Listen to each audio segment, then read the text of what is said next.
সুদানে জাতিসংঘের শান্তিরক্ষী মিশনে বাংলাদেশি সেনাদের উপর হামলা নতুন কিছু নয়, কিন্তু দক্ষিণ সুদানের আবেই অঞ্চলে ৬ জন শান্তিরক্ষীর মৃত্যুর পর প্রশ্নটা আরও জোরালো হয়েছে। কেন বারবার টার্গেটে বাংলাদেশি সেনারাই? এই হামলায় আরও ৮ জন আহত হন এবং ঘটনার পর ওই এলাকায় টানা সংঘর্ষ চলে। আইএসপিআর জানিয়েছে এটি ছিল পরিকল্পিত ও লক্ষ্যভিত্তিক হামলা। এই হামলার পেছনে প্রথম ও সবচেয়ে গুরুত্বপূর্ণ কারণ হল বাংলাদেশি শান্তিরক্ষীদের ভূমিকা। তারা শুধু ঘাঁটি পাহারা দেয় না, বরং সাধারণ মানুষকে রক্ষা করে, গণহত্যা ও মানবাধিকার লঙ্ঘনের তথ্য সংগ্রহ করে এবং তা জাতিসংঘের রিপোর্ট করে। সুদানের এল ফাশার ও দারফুর অঞ্চলে সংঘটিত হত্যাযজ্ঞের বহু তথ্য শান্তিরক্ষীদের মাধ্যমেই আন্তর্জাতিক মহলে পৌঁছেছে।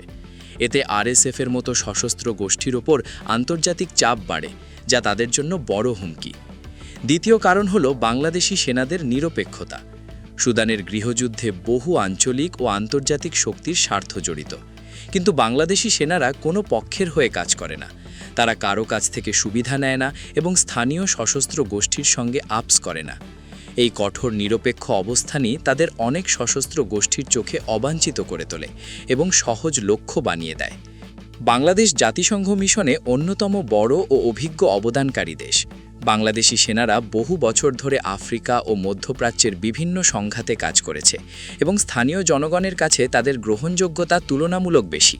ফলে যেসব এলাকায় বাংলাদেশি শান্তিরক্ষীরা মোতায়েন থাকে, সেখানে সশস্ত্র গোষ্ঠীগুলোর নিয়ন্ত্রণ দুর্বল হয়।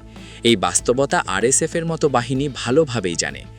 সবচেয়ে বিপজ্জনক কারণ হল সুদানের চলমান গৃহযুদ্ধ। ২০২৩ সালের এপ্রিল থেকে সুদানের সেনাবাহিনীর সঙ্গে আরএসএফের রক্তক্ষয়ী সংঘর্ষে দেশটি কার্যত যুদ্ধক্ষেত্রে পরিণত হয়েছে। এই যুদ্ধকে ঘিরে অস্ত্র, সোনা, সীমান্ত ও বিদেশি সহায়তার বড় হিসাব চলছে। এই পরিস্থিতিতে শান্তিরক্ষীরা হয়ে ওঠে সেই শক্তি যারা এই অবৈধ কর্মকাণ্ডের পথে দাঁড়ায়।